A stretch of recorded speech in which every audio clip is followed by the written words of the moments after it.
What's up, guys? It's your girl Matt Cox from MA Couture Crafting. I am your quilty BFF, and we are still on this embroidery journey. It is another Melco Monday. Now, the Melcolorian, that's his name. What we're doing today is something a little different, probably to the embroidery community. Quilters probably already know about it, but there's this company called Purely Gates who specializes and invented Mylar Embroidery. That's their trademark, and they use Mylar in their embroidery designs to give it a metallic look without actually using metallic thread, because we all know in embroidery metallic thread is usually the problem child. So if you want to still be able to get that kind of a sparkle and shine, there's a way to do it using Mylar. The whole goal of this channel is to kind of incorporate what's popular in the popular culture along with quilting and now embroidery too.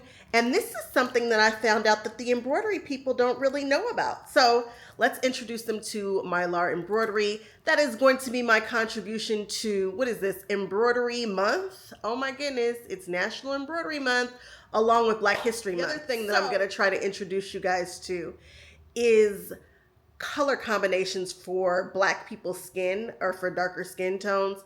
It's not something that we see a ton, and then you're like, well, what colors are going to work? I don't know, but I know that it's something that I'm going to need. And so I'm going to try to show you guys as we go along this month different color combinations for darker skin for all your needs. All right, let's get started. Let's give this Mylar a shot. I'm using a Purely Gates design. Their designs are specific to it. I believe it has to do with the density of the stitching. They tell you when to lay down the Mylar.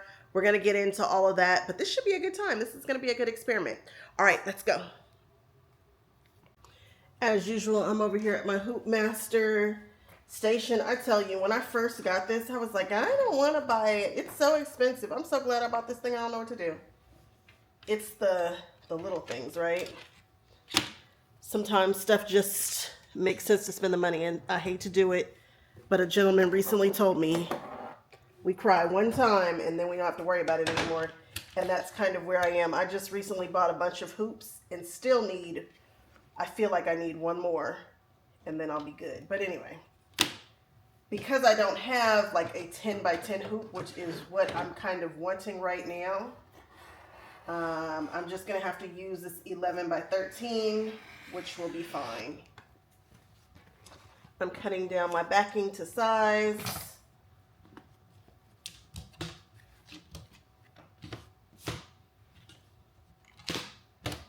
Cool, and now I'm going to grab my sweatshirt. This is a heavy sweatshirt. This is Lane 7. Man, this is a nice sweatshirt.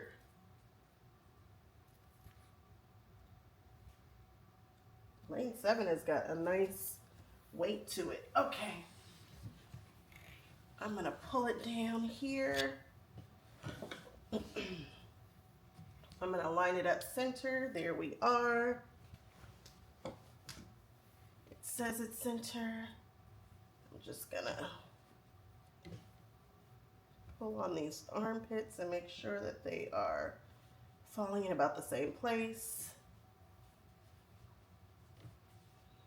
It looks like it. That's about 3-4 fingers down.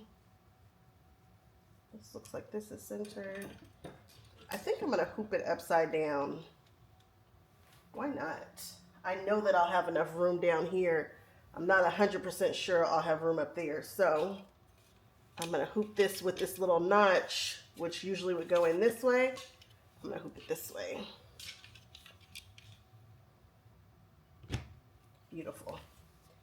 And it's hooped.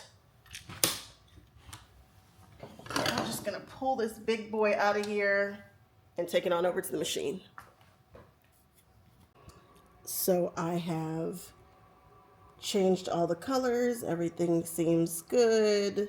Everything should be fine. I again hoop this upside down just because I wanted to give it some space.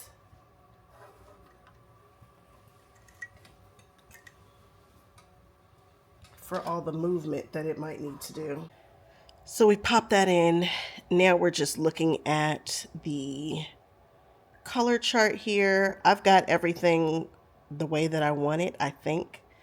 Um, Things to note is that on her instructions, she tells you after this, after, not before, but after the green dot, that's where you add the applique, and then you pull it after whatever this dot is finished. It tells you. It's very simple.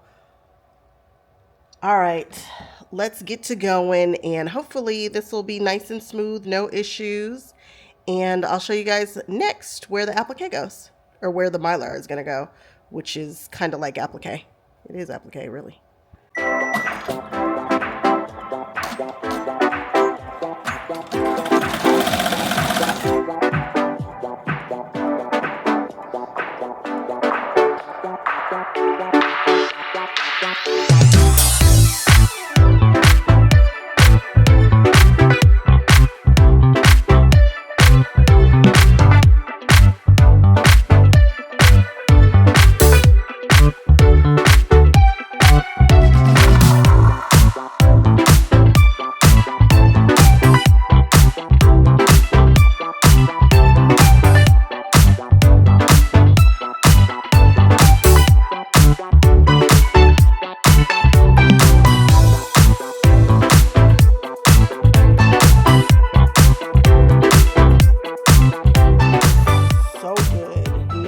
Time for me to lay this Mylar down, and I need to be sure that it covers a good portion of this area,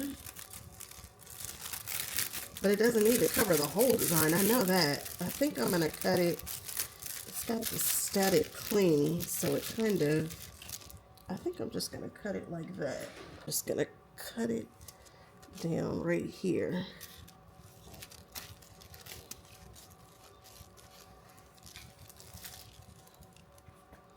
And I know that it's folded in half, so I'm going to open it up, and it definitely has some static cling going, so I just have a really long cylindrical piece, and I'm just going to stick it. Oh yeah, this is definitely clinging. And then I'm just going to smooth it out a little bit, and then I'm going to let it go and let it do its thing. So I'm just going to hit the start button again.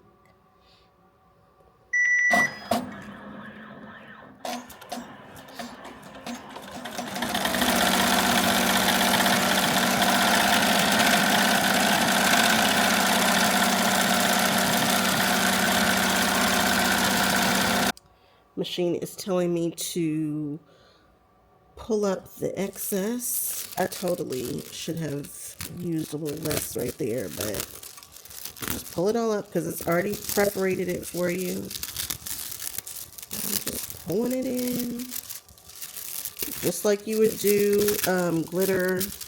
What is it? Glitter tearaway. Boy, that's amazing. It totally makes it look like you've used metallic, but you haven't. Okay. I'm going to push go so that it can finish up.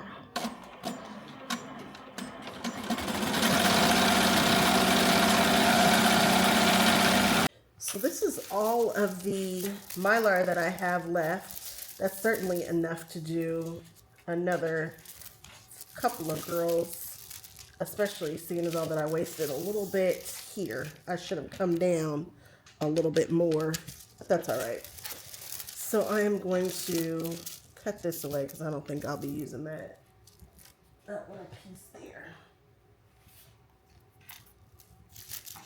And it just tore away just like glitter. This is what I'm tossing, but this is just like glitter HTV. Not HTV, yeah, HTV.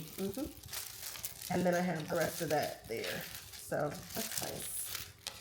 As I take this out the hoop and cut away the backing, I'm going to tell you guys, if you're doing this, I was, doing all my research and stuff. You can stabilize this as usual. You don't have to use any special stabilizer.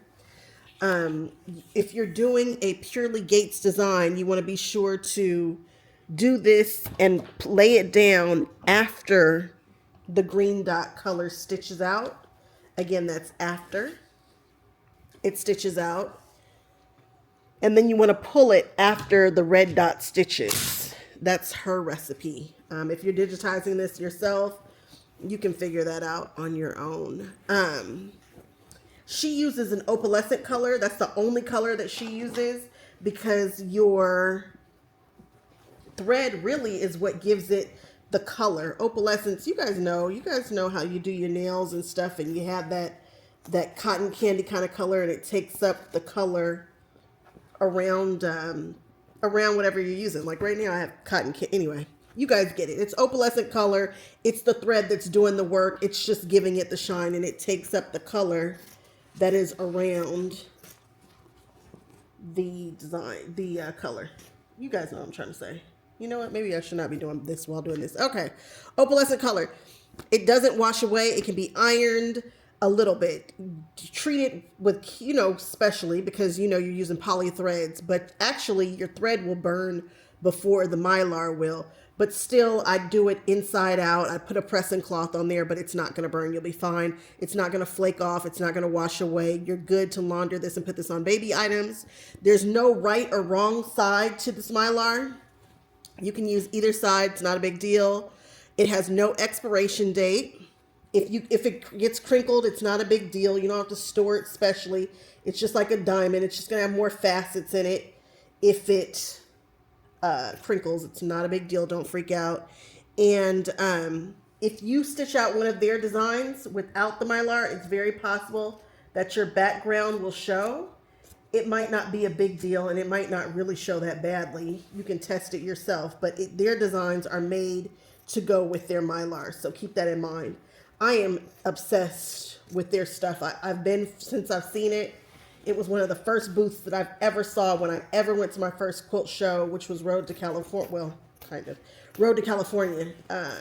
And I've been dying to get my hands on their stuff ever since. And I'm starting to collect their stuff now. So shout out to them. I am a fan. I'm trying to get all of their designs. And their designs only come in a whole set. So you're not going to break them up and get individual ones. You got to commit, which is how we ended up with this bride. Now, do I have a reason to have this? No. But maybe I'll get somebody who wants some content or some, bride stuff. I don't know, but I've got it now. Very, very pleased. I think this is absolutely beautiful. Let me check those thread colors really quickly. Here we are. This is the combination that I used. I've got the Floriani here on the left, which is the PF 7986. Then I have the Madeira 1565. And then the Madeiras are both poly neons. This is the 1726. And I'm digging this combination. I'm really liking this combination. So for her hair, it's the darkest color. For the medium color there, that is the 1726, and then it's outlined in the, I think this is the 1565 for the dimension of her face and stuff. Look at how beautiful this design is. Can you see it? Hopefully it will kind of focus on that, but maybe not. All right. Gorgeous, gorgeous, gorgeous design. Can you see all that shift and that shimmer? Oh my goodness, y'all aren't using, it's okay, Mylar enough. I'll do it. I'll start figuring out how to do it. All right, I hope you guys enjoyed this. I certainly did. Another Melco Monday. And happy embroidery month.